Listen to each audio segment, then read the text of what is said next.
قانون بنیں گے، اسی قانون میں گواہی کے قانون بھی بنیں گے کہ گواہ دونوں برابر کے ہونے چاہیے۔ جو بھی گواہ ہو دونوں کی گواہی برابر کی ہونی چاہیے، علم میں بھی مشاہدے میں بھی، علم میں بھی مشاہدے میں بھی۔ اب ایک رسول کا گواہ اللہ، ایک بندہ، اب ان دونوں کی گواہی برابر کیسے ہوگی؟ تو اس وقت یقیناً اللہ نے کہا میرے بندوں پریشان ہونے کی ضرورت نہیں ہے، جب بھی محمد کی رسالت کی گواہی کی باری آئے گی، میں اللہ رہوں گا وہ بندہ رہے گا، میں اللہ رہوں گا وہ بندہ رہے گا۔ لیکن جب بھی گواہی دی جاتی ہے آنکھوں سے دیکھ کر، زبان سے بول کر، آنکھوں سے دیکھ کر، زبان سے بول کر، جب بھی گواہی کی ضرورت پڑے گی تو اس کی آنکھوں کو عین اللہ بنا دوں گا، اس کی زبان کو لسان اللہ بنا دوں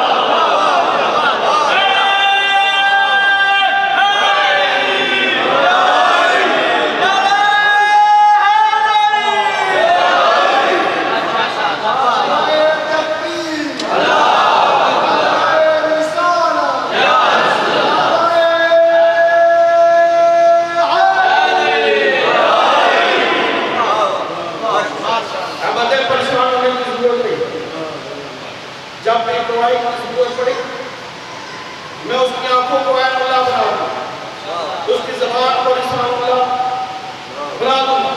تو میرے دوستو، جب اللہ رسول کے لیے رسالت کی گواہی کے لیے کافی نہیں ہے تو مسلمان کیسے کہہ سکتا ہے کہ اس کو احترام کرنا؟ صلوات پڑھنا ہوگا۔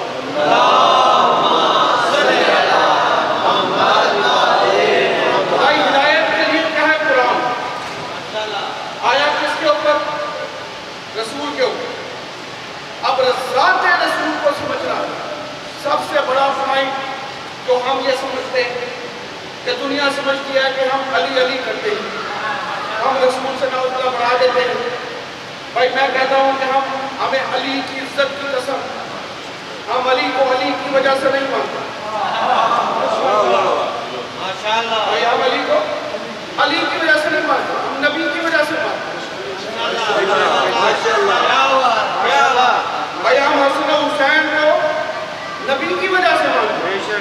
بھائی نبی نے کہا تھا ان الحسین مصباح الہدی، الحسن والحسین سیدہ شباب اہل جنت۔ ہم علی کو علی کی وجہ سے نہیں مانتے، ہم نے تو نبی کی وجہ سے مانا ہے۔ میرے دوستوں، میں پوری تاریخ میں پورے مسلمانوں سے چیلنج کر کے ایک بات کہتا ہوں کہ مجھے بتاؤ کہ رسول نے کبھی نماز کے لیے مجمع اکٹھا کیا ہو؟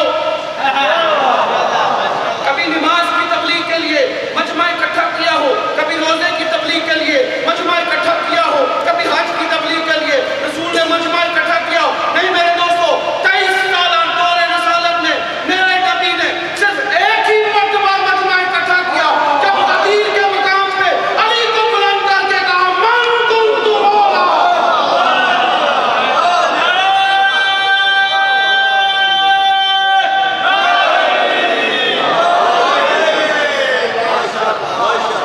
ہم علی کو نبی کی وجہ سے مانتے اور کلمہ بھی ہم نبی کا پڑھتے۔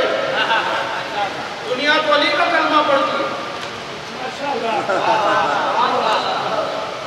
بھائی دنیا علی کا کلمہ پڑھتی ہے، ہم نبی کا کلمہ پڑھتے ہیں۔ علی نے کہا تھا لا الہ الا اللہ انت محمد رسول اللہ۔ علی نے کہا تھا محمد رسول اللہ، یہ تو نبی نے کہا تھا لا الہ الا اللہ محمد رسول اللہ علی ولی اللہ۔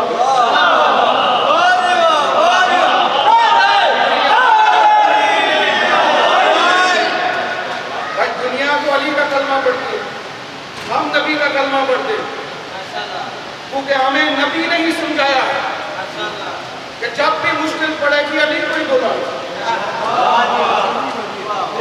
کہ علی ولی میرے باپ انا مدینہ العلم میں والی میں باب ہوں، علی میں مدینہ العلم ہوں، علی اس کا باپ۔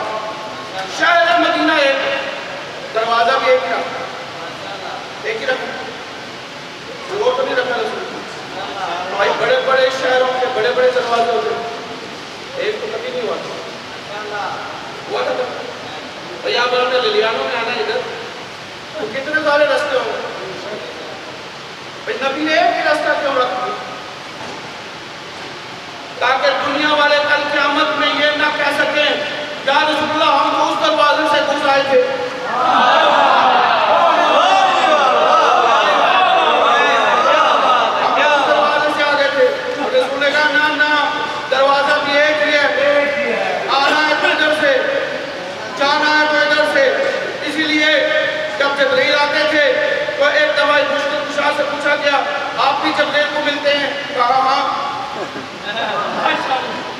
بھائی وہ کیسے؟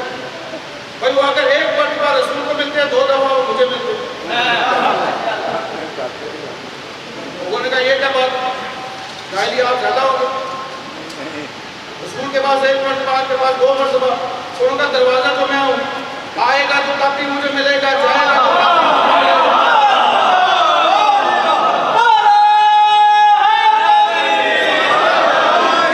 سمجھنا کیا ہے ذات مصطفیٰ. اگر ذات مصطفیٰ سمجھ میں آ گئی تو یہ سارے مسئلے حل ہو گئے. بھائی یہ تو کہتے ہیں میں سونا تھا نہ چاندی تھی، بڑا غریب تھا. یہ کہتے تھے سونا بھی بڑا غریب تھا. بھائی یہ یتیم تھا، اس کو اب حلیمہ سعدیہ جب لینے کے لیے آئی، کہتے ہیں اس کی انگلی جو تھی وہ کمزور تھی، وہ ذرا پیچھے رہ گئی. باقی سارے تیز تھے، وہ پہنچ کے ایک ایک بچہ لے کر چلے گئے. اب حلیمہ سعدیہ پہنچ گئی. اب اس نے دیکھا کہ صرف ایک ہی بچہ بچا، عبداللہ کا یتیم ہے، دادا اس کی پرورش کر رہا ہے. وہ اپنے شوہر سے جا کے کہتی ہے کہ دیکھو ایک ہی بچہ ہے،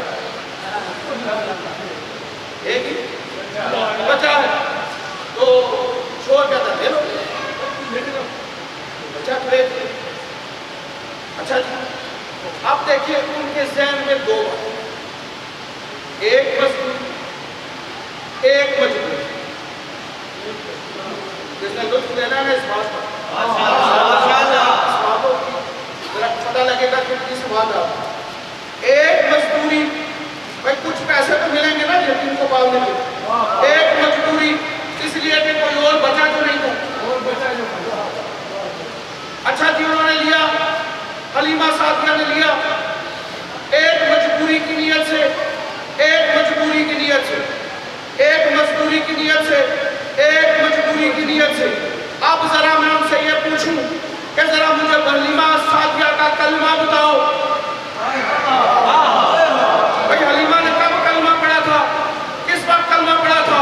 یہ لڑنے کو آئیں گے، یہ بازو اٹھا کے آئیں گے، اور تو حلیمہ سعدیہ کا کلمہ پوچھتا ہے، تو حلیمہ سعدیہ کا کلمہ پوچھتا ہے. اس کی گود میں تو سونا آیا، اس کی گود میں تو سونا آیا.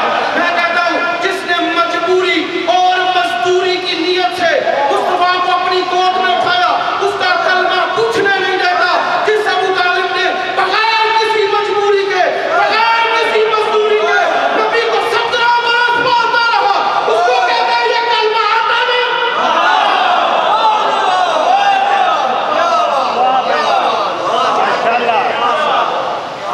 جس نے بغیر